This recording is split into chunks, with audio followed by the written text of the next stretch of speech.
হয়ে গেছে, আপনি বিএনপির নেতার ঘরে গিয়ে নিরাপদে আসতে পারবেন, কিন্তু নির্বাচন কমিশনে গিয়ে নিরাপদে আসতে পারবেন না।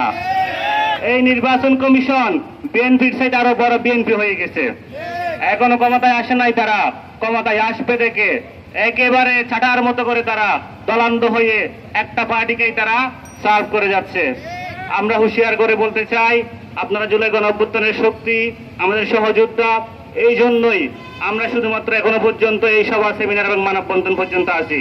কিন্তু আমরা যদি দেখি এই মব বন্ধ না হয়, আমরা যদি দেখি বাংলাদেশে সন্ত্রাস এবং হামলা বন্ধ না হয়, আমরা আবার জুলাইয়ের মতো করে আন্দোলনে নামবো।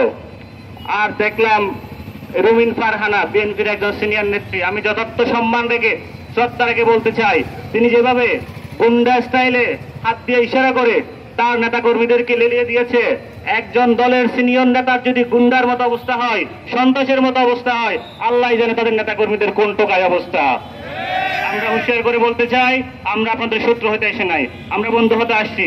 আপনারা নির্বাচন কমিশন দখল করেন না, আপনারা মানুষের মন দখল করেন, জনগণের হৃদয় দখল করেন। আর যদি তা করতে না পারেন, যা করার আমরাই করব। ইনকিলাব জিন্দাবাদ।